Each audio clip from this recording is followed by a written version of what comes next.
이론적으로 해석이 불가능하다. 양자 물리학을 이용한 반복해서 사용하는 실수를 했다는 거죠. 실수로 두 번 쓰고 딱 잡아서 그 패턴을 통해서 결국 힌트를 주게 되는 거죠.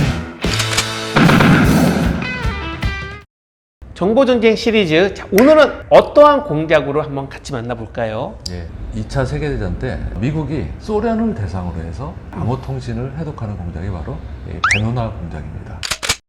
미국은 소련이 2차 대전 연합국임에도 독일과 뒷거래를 하면서 영국과 미국이 독일과의 전쟁에 몰입하게 만들었고, 결국은 동상권 확장의 전략적 목표를 가지고 세력권을 넓히는 액션들을 취하게 됩니다. 2차 대전 이후에 동유럽에 대한 세력 확장, 그리고 아시아에서 북한이라든가 중국, 베트남, 캄보디아, 라오스라든가 등등 이런 공산권의 확장 정책을 전개함에 따라서 미국은 소련을 경계하기 시작을 했었고, 소련과 미국은 사실상 전쟁을 할 상황은 아니었지만 치열하게 소련이 세력권을 확장하면서 스파이들을 운영하고 있다는 걸 알게 된 거죠.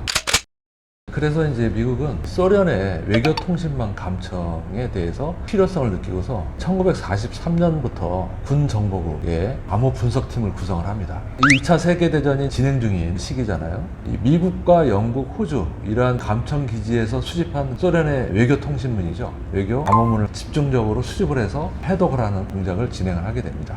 이제는 사실은 거의 모든 통신은 다 감청된다 생각하고 할 수밖에 없겠네요. 결국 그걸 어떻게 숨길 수 있는 암호를 집어넣냐가 핵심인 거지, 내 통신이 감청 안 된다고 생각하기 쉽지 않은 그런 세상인 것 같습니다. 예. 외교통신은 일반적으로 암호를 쓰고 있지만 수집하는 데 문제가 없어요. 이걸 푸는 기술이 어려운 거죠. 기본적으로 지금은 암호 기술이 어마어마하게 발전을 해서요, 양자 물리학을 이용한 암호 조립, 암호 해독 뭐 이런 정도까지 갈 정도라고 하니까 지금은 암호를 해독하는 것 자체가 워낙 어려운 난제가 됐지만 2차 세계대전 당시도 물론 어려운 과제였지만 그래도 그걸 해냈다는 거죠. 그만큼 정보력을 집중을 했었다, 이렇게 볼 수가 있습니다. 아무래도 전쟁 중이니까 더욱더 많은 인력을 투입해서 예. 해독하게 노력했던 그런 시기였던 것 같습니다.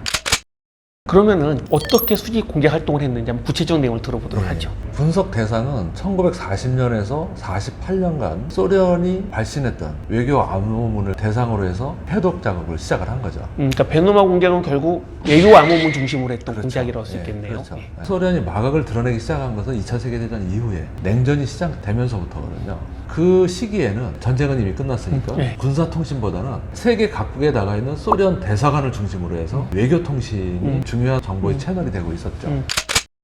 소련은 냉전이 시작되면서 해외에서 비밀 수집 공작, 그리고 스파이망을 심는 이러한 스파이 공작 아주 대대적으로 진행을 해왔었고요. 그렇기 때문에 미국이라든가 서유럽 쪽에서는 소련 스파이들에 대한 방첩, 이 부분이 가장 큰 안보 문제였어요. 그래서 베누나 공작은 소련을 대상으로 한 중요한 소련의 스파이 활동을 탐지할 수 있는 그러한 하나의 목표였던 거죠.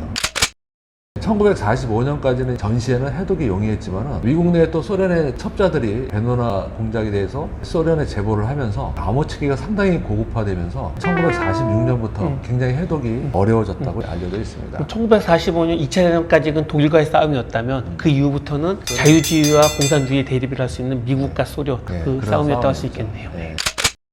일회용 난수표에 의한 암호화는 이제 이론적으로 해독이 불가능하다, 이렇게 알려져 있거든요. 한 번 쓰고 다시 쓰여지지 않으니까 한 번 쓰여진 이 난수표 자체는 그 이상의 가치가 없다 이제.